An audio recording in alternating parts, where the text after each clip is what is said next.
नमस्कार। आज हम बात करेंगे देश में हुए पहले जेन जी आंदोलन की।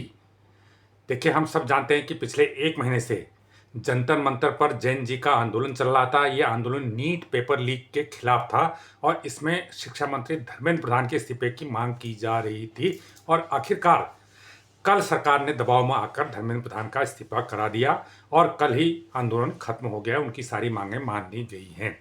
ये तो एक घटना है जिसके बारे में आप ऑलरेडी सुन चुके हैं, लेकिन यहाँ पर सवाल ये उठता है कि इस आंदोलन के मायने आगे के लिए क्या हैं और आगे सरकार को क्या सावधानियां बरतनी होंगी और सरकार के लिए किस प्रकार की चुनौतियां पैदा हो गई हैं। देखिए, सब जानते हैं कि पिछले 12 साल से नरेंद्र मोदी सरकार सत्ता में है और सरकार के कामकाज को लेकर कई तरह के विचार हो सकते हैं। कुछ लोग कहते हैं कि अच्छा किया है, कुछ लोग कहते हैं कुछ कमियां हैं, कुछ लोग कहते हैं कुछ तानाशाही है। जो भी हो, हर व्यक्ति जो सोचता है सरकार के बारे में वो अलग अलग राय रखता है, लेकिन एक बात यहाँ पर स्पष्ट थी कि विपक्ष बहुत कमजोर था। कांग्रेस के नेतृत्व में पहली जब 2014 में विपक्ष बहुत कमजोर हुआ था, 2019 में भी कमजोर हुआ था, लेकिन 2024 में विपक्ष थोड़ा मजबूत हुआ था। लेकिन उसके बाद भी विपक्ष कभी सरकार को संसद के भीतर या संसद के बाहर मुद्दे किसी भी मुद्दे पर घेरने की कोशिश करता था तो कभी बहुत बड़ी सफलता उसे नहीं मिल पाई थी। सरकार अपना काम निकाल ही लेती थी।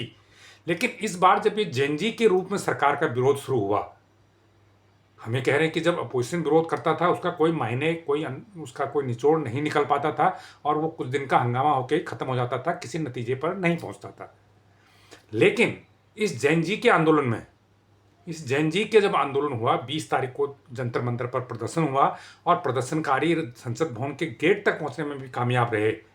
कई सालों के बाद ऐसा हुआ और पार्लियामेंट के गेट तक बंद करने पड़े। तो उसके बाद कांग्रेस को लगा, अपोजिशन को लगा कि इस आंदोलन में दम है और उसने भी, विपक्ष ने भी कांग्रेस के नेतृत्व में इस आंदोलन को पुश करना शुरू कर दिया था, संसद में आवाज उठानी शुरू कर दी थी।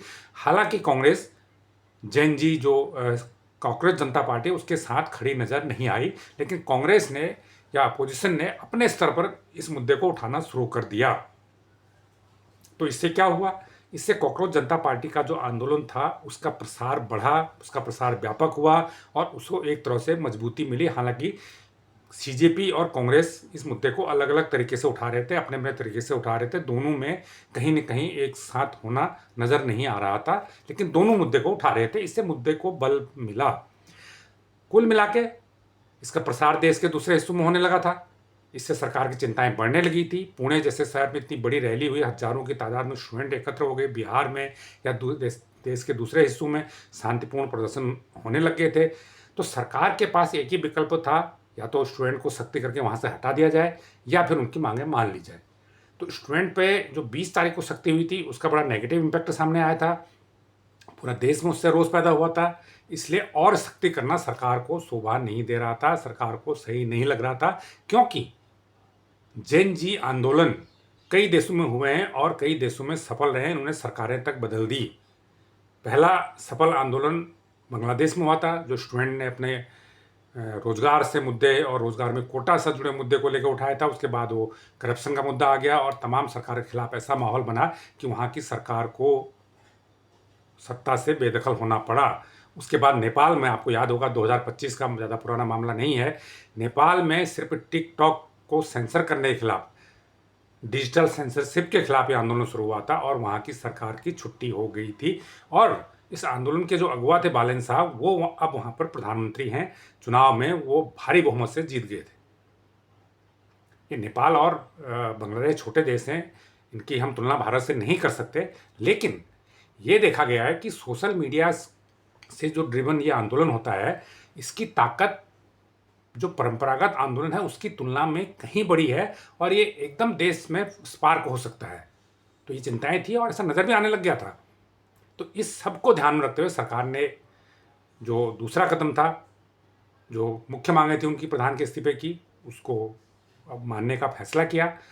जो स्थिति थी उसके हिसाब से सरकार का कदम समझदारी भरा है, लेकिन इससे सरकार के सामने आगे भी चुनौती हो गई है। उसे जेन जी के मुद्दों को संबोधित करना होगा। जेन जी के मुद्दे क्या हैं? शिक्षा से जुड़े मुद्दे हैं, परीक्षा पे परीक्षा, परीक्षा पे परीक्षा, पेपर लीक, बार बार पेपर लीक, मल्टीपल परीक्षाएं, कम सीटें, तो ये सब कोचिंग का प्रेशर, ये सब चीज़ें हैं, इनको एड्रेस करना होगा, इनका एक पुख्ता समाधान निकालना होगा ताकि बच्चों पर एकेडमिक प्रेशर कम हो सके, पहली बात। दूसरी बात, डिजिटल सेंसर से बचना होगा। डिजिटल एक ऐसा प्लेटफॉर्म बच गया है जिस पर अगर आप सेंसर करते हैं तो उसका रिएक्शन कभी भी यूथ में हो सकता है। अब उस प्लेटफॉर्म की अच्छाइयाँ भी हैं, बुराइयाँ भी हैं, कौन उसे कैसे इस्तेमाल करता है ये इस पर डिपेंड करता है, लेकिन डिजिटल सेंसरशिप बड़ा मुद्दा बन सकती है और इसका सरकार को बहुत ध्यान रखना होगा। इसके अलावा जो रोजगार के इशू हैं, देखिए कई क्षेत्रों में सरकार ने अच्छा काम किया, इसमें कोई दो राय नहीं, लेकिन जो रोजगार के मुद्दे पर सरकार कमज़ोर साबित हुई है, इसमें कोई दो राय नहीं। और जिस प्रकार से भारत में बड़े पैमाने पर यूथ है, यूथ की संख्या बहुत है, अगर हम 15 से 30 साल के एज की बात करें तो 37-38 करोड़ की आबादी बनती है, जिसे हम जेन जी की श्रेणी में मान सकते हैं। इन आबादी के लिए रोज़गार की कमी है, और जो रोज़गार है भी वो उसकी क्वालिटी बहुत ख़राब है। अब आप अगर ये कहेंगे कि जो डिलीवरी बॉय का रोज़गार बढ़ रहा है तो वो एक कोई ठीक है, उसमें काम करने में कोई हर्ज नहीं है, लेकिन वो क्वालिटी वाला रोज़गार नहीं है। इसी प्रकार आप अग्निवीर का जिक्र करेंगे तो वो भी क्वालिटी रोज़गार नहीं है। इसी प्रकार आप ठेके पे जो भर्तियाँ होती हैं उसकी भी बात करेंगे, वो भी क्वालिटी रोज़गार नहीं है। तो एक जो अच्छा रोज़गार तो सभी सृजित करना होगा, लेकिन कुछ बेहतर रोज़गार भी, कुछ क्वालिटीपूर्ण रोज़गार भी, जहाँ पर लोगों की सामाजिक सुरक्षा भी हो सके, ऐसे रोज़गार भी सरकार को सृजित करने होंगे। नहीं तो ये जेन जी सरकार की राह में मुश्किल पैदा करती रहेगी, और जो काम अपोजिशन नहीं कर पाया वो ये जेन जी आगे भी कर सकती है, अभी करके दिखाया है।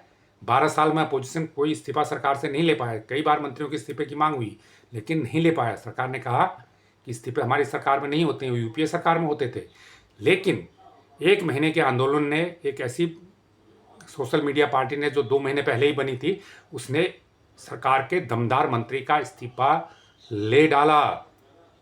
तो ये जो जेन जी की चुनौती है, इस चुनौती को सरकार को आगे भी ध्यान में रखना होगा, उनके मुद्दों के समाधान करने होंगे। ये फार्मूला ठीक है कि सभी मंत्री सोशल मीडिया के जरिए युवाओं से संवाद करें, अच्छी बात है, अच्छी पहल है, लेकिन सिर्फ संवाद से काम नहीं होगा, संवाद से वर्गलाना काफ़ी नहीं होगा। उनके मुद्दों का ज़मीनी समाधान करना होगा, तभी जेन जी को सरकार संतुष्ट कर पाएगी। और सरकार को ये नहीं भूलना चाहिए कि जेन जी के रूप में उसका एक मजबूत अपोजिशन अब देश में खड़ा हो चुका है। तो इसलिए सरकार के लिए सबक है बहुत, और आगे के लिए रास्ता भी दिखाता है कि कैसे ऐसे जूझना है। तो मुझे लगता है कि समय पर सरकार को पता चल गया है, और इसका, इन समस्याओं का, इस जेन जी के मुद्दों का सरकार निश्चित रूप से समाधान निकालेगी। धन्यवाद।